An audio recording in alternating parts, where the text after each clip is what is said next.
আমি কোনোদিন বাগানবাজার স্কুল বলিনি, আমি বলি আমার বাগানবাজার। ৮ সালে আমি শ্রেষ্ঠ স্কাউট শিক্ষক হিসাবে ফটিকছড়িতে শ্রেষ্ঠ স্কাউট শিক্ষকের মর্যাদা পেয়েছিলাম শিক্ষা সপ্তাহে। শ্রেষ্ঠ প্রতিষ্ঠান প্রধান নির্বাচনের জন্য ১৩টি ধাপ পার হতে হবে, এখানে ১৩টি প্রশ্নের সম্মুখীন হতে হবে। ফটিকছড়ি উপজেলা সদর থেকে ৪৮ কিলোমিটার দূরে নদী, পাহাড়, সমতল, বহু বন্ধুর পথ পাড়ি দিয়ে ভারত বাংলাদেশ সীমান্তবর্তী এলাকায় প্রতিষ্ঠিত বাগানবাজার উচ্চ বিদ্যালয়ে এই দূরবর্তী এলাকায় আসার জন্য আমি প্রথমেই আমার বাগানবাজার উচ্চ বিদ্যালয়ের পক্ষ থেকে আপনাকে জানাচ্ছি ধন্যবাদ, মোবারক। ধন্যবাদ আপনাকে। তো আজকে আপনার মাধ্যমে আমি আমার সকল কর্মকর্তাদের, উপজেলা পর্যায়ের ইএনও স্যার থেকে শুরু করে আমার শিক্ষক অফিসার যারা আছেন, ওনাদের সহায়তার জন্য আমি আজকে যেহেতু সুযোগ পেয়েছি, আমি ধন্যবাদ এবং কৃতজ্ঞতা জানাচ্ছি। সর্বোপরি আবারও আপনি এখানে আসছেন, সেজন্য আপনাকে আবার ধন্যবাদ জানিয়ে আমি এলাকাবাসীকে, প্রিন্ট এবং ইলেকট্রনিক মিডিয়ার যারা দেখবেন, শুনবেন, তাদেরকে অনুরোধ করব আপনারা আমাদের বিদ্যালয়ে আসবেন। বাগানবাজার স্কুলটির আবারও বলেছি, একটা সীমান্তবর্তী স্কুল। এখানে আপনারা আসবেন। আপনাদেরকে আমরা কিছু করতে না পারলেও আমার পাশে রয়েছেন ভারত মৈত্রী সেতু এবং আমার পাশে রয়েছেন এশিয়া বিখ্যাত চা বাগান, রামগড় চা বাগান। ঘুরে যাবেন। ধন্যবাদ আমার অত্যন্ত স্নেহভাজন জাহিদ হোসেন ভাই।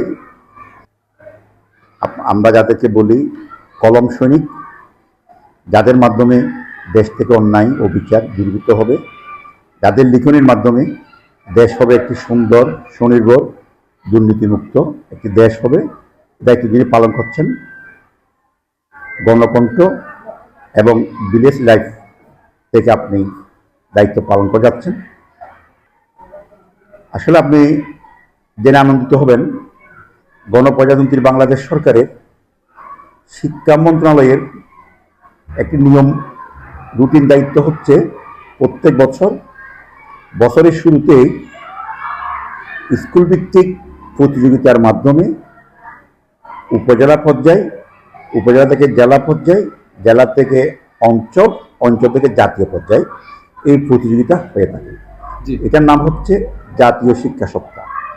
এখানে বিভিন্ন বিষয়ের উপর, বিভিন্ন ক্যাটেগরির উপর শ্রেষ্ঠত্তর পুরস্কার দেওয়া হয়।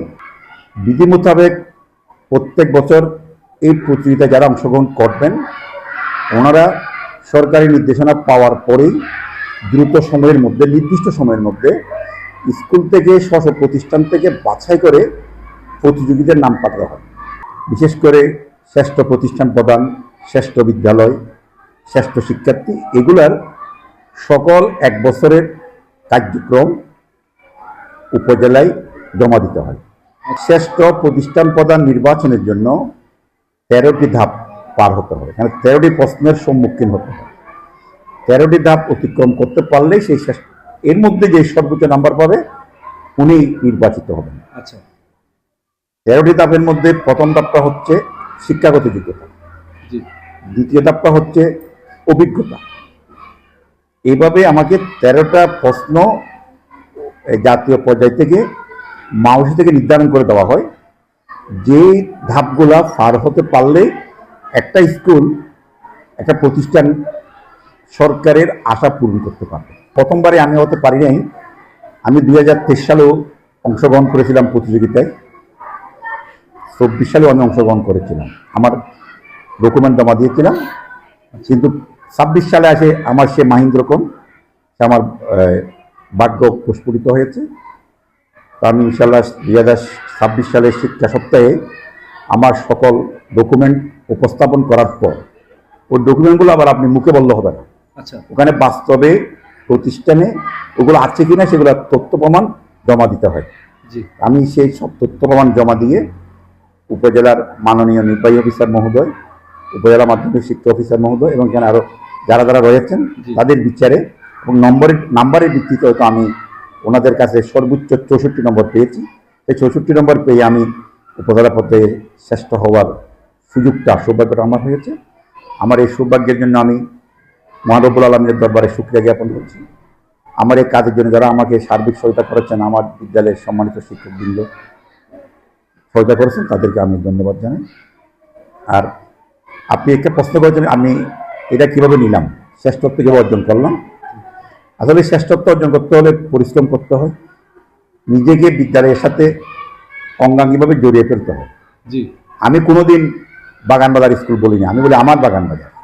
আপনি জেনে আনন্দিত হবেন, আমার এখানে প্রত্যেক বিষয়ভিত্তিক শিক্ষক রয়েছেন, আচ্ছা, আমার যোগ্য সহকারী প্রধান শিক্ষক আছেন, প্রত্যেক বিষয়ে প্রশিক্ষণপ্রাপ্ত শিক্ষক মণ্ডলীরা আছেন, এমনকি কর্মচারী, সরকার যখন কর্মচারী দিয়েছেন আমি সবগুলো কর্মচারী নিয়ে ফেলেছি। আচ্ছা, আমার এখানে কর্মচারীর দিক দিয়ে কোনো শূন্যতা নেই। আমার বর্তমানে 12 জন এমপিভুক্ত শিক্ষক রয়েছেন, আচ্ছা, একজন সেকাইয়ের প্রকল্পের, তিনি ইংরেজিতে বিজনা সেমে আচ্ছা। হিসেবে কর্মরত আছেন, 1913 জন। আমাদের প্রতিষ্ঠানের মধ্যে শিক্ষার্থীর সংখ্যাটা কেমন, বা এভারেজে শিক্ষার্থীরা কি ফলাফল করেন, বা এই বিষয়ে যদি একটু বলতেন। ধন্যবাদ। আমাদের বিদ্যালয়টি হচ্ছে উপজেলা সদর থেকে 48 কিলো দূরে।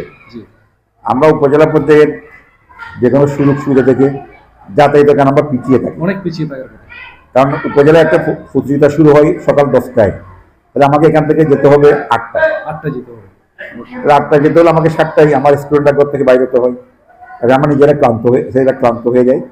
তারপরেও আমরা চেষ্টা করি উপজেলা পর্যায়ে যত প্রতিযোগিতা হয় জি, আমরা সবগুলোতে অংশগ্রহণ করার জন্য চেষ্টা করে থাকি। কিন্তু আমরা অংশগ্রহণ করে আমরা জানা দিতে চাই যে আমরা দূরে হলেও আমরা কিন্তু আমাদের চেষ্টার কি নেই, কমতি নেই, কমতি নেই, বলতে হয় আমাদের স্বাদ আছে সাধ্য নেই। জি, আমার বিদ্যালয় থেকে অল্প দূরে রয়েছেন রামগড়, একটা সরকারি উচ্চ বিদ্যালয়, আর আমার ডান পাশে রয়েছেন আমাদের পার্শ্ববর্তী রাষ্ট্র ভারত। তো এই দুইটাকে মিলে আমাকে অর্জন করতে হয়। আমাদের ষষ্ঠ শ্রেণীতে প্রায় বর্তমান শতাধিক শিক্ষার্থী ভর্তি হয়েছেন, সব মিলে ইনশাল্লাহ আমরা 500+ মতন শিক্ষার্থী আমার ষষ্ঠ থেকে দশম শ্রেণীতে থাকবে।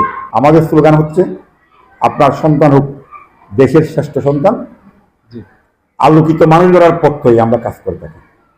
এই দুইটা হচ্ছে আমাদের স্লোগান। জাহিদ হোসেন ভাই, আমরা শিক্ষক, আমি মনে প্রাণে শিক্ষক। জি, গুরু যদি শিষ্যরে শিখাই, এক বর্ণ শিষ্য শিখাই কোনোদিন পৃথিবীতে নাই দ্রব্য যা দিয়ে শুদ্ধ করি। তো সেই কথাটাকে স্মরণ করে আমি এই পেশায় এসেছি, শিক্ষকতা পেশায় এসেছি। আমি আমার এলাকার বাগান বাজারকে আমি আলোকিত করতে চাই, আলোকিত আছে আরো আলোকিত করতে চাই। জি, মানে এই বাগান বাজারে বর্তমান সরকারের সচিবালয়ের সর্বোচ্চ পদে অধিষ্ঠিত আছেন, বিসিএস ক্যাডার হিসেবে যুক্ত আছেন এই বাগান বাজারের সূর্য সন্তানেরা, যাদের মাধ্যমে আমার এই প্রিয় বাংলাদেশ এগিয়ে যাবে। সেরকম সুনাগরিক সৃষ্টি করার জন্য ইনশাল্লাহ আমি চেষ্টা করে যাব। আর আপনাকে বিশেষ করে ধন্যবাদ দিতে হয়, আপনি একেবারে ফরিদপুর থেকে অনেক দূর পাড়ি দিয়ে আমার এখানে আসার জন্য আপনাকে ধন্যবাদ। আর আমার জন্মস্থান হচ্ছে ফরিদপুর উপজেলার পাইনজাং ইউনিয়নের ঐতিহ্যবাহী আলমদার চৌধুরী বাড়ির মরহুম মনসুর আহমদ চৌধুরীর একমাত্র ছেলে আমি। শতাব্দীর প্রাচীনতম বিদ্যানিকেতন হাট্টকিয়া বহুমুখী উচ্চ বিদ্যালয়, বর্তমান হাট্টকিয়া স্কুল অ্যান্ড কলেজে 1/9/1994 সালে সহকারী শিক্ষক হিসাবে যোগদান করার পরে আমি ওই স্কুলে থাকা অবস্থায় 2008 সালে আমি শ্রেষ্ঠ স্কাউট শিক্ষক হিসাবে ফরিদপুরিতে শ্রেষ্ঠ স্কাউট শিক্ষকের মর্যাদা পেয়েছিলাম শিক্ষা সপ্তাহে। জি, এরপর আমি ফরিদপুর উপজেলায় স্কাউটের সম্পাদক হিসাবে আচ্ছা, একটানা 2বার দায়িত্ব পালন করেছিলাম। জি, এরপর আমি বাংলাদেশ শিক্ষক সমিতি ফরিদপুর উপজেলার নির্বাচিত সম্পাদক হিসাবে ফরিদপুর দায়িত্ব পালন করেছিলাম। হাট্টকিয়া স্কুল থেকে আমি 1/6/2013 সালে আরেক নামকরা বিদ্যাপীঠ সুয়াবীর উচ্চ বিদ্যালয়ে সহকারী প্রধান শিক্ষক হিসাবে যোগদান করি। সেখান থেকে আমি বাগানবাজার উচ্চ বিদ্যালয়ে 20 আগস্ট 2015 সালে এই বাগানবাজার উচ্চ বিদ্যালয়ে যোগদান করে আজ পর্যন্ত আমার সকল শ্রদ্ধেয় ব্যক্তিদের সহযোগিতায়, এলাকাবাসীর আপ্রাণ সহযোগিতায়, আমার সকল শিক্ষকদের আন্তরিকতায়, সর্বোপরি যাদের কথা না বললে নয়, আমাদের বিদ্যালয়টি উপজেলা সদর থেকে দূরে হওয়া সত্ত্বেও উপজেলা প্রশাসন আমাদেরকে স্নেহের সুখে দেখেন, দূরবর্তী হওয়াতে আমাদের যে কোনো কাজ দ্রুত করে দেন। উপজেলা নির্বাহী অফিসার মহোদয় বলেন, উপজেলা মাধ্যমিক শিক্ষা অফিসার, জি। ওনারা আমাদেরকে সবসময় সহযোগিতা করেন। এই কারণে আমরা যেহেতু দূরবর্তী স্কুল, জি। সেই জন্য আমরা কাজ করে শুধু শান্তি পাই। এবং এই বিদ্যালয়কে যাতে আমি একটা উপজেলার মধ্যে শ্রেষ্ঠ বিদ্যালয় হিসাবে প্রতিষ্ঠা করতে পারি, এই বিদ্যালয়ের শিক্ষার্থীদেরকে নিয়ে এলাকার মানুষ গর্ববোধ করতে পারে, এই আশাটুকু রেখে বাকি যে জীবন যতদিন চাকরি রয়েছেন কর্মকাল আছে, যাতে সুনামের সাথে, সততার সাথে, নিষ্ঠার সাথে দায়িত্ব পালন করতে পারি, এই প্রত্যাশা রেখে আপনাকে আবার ধন্যবাদ।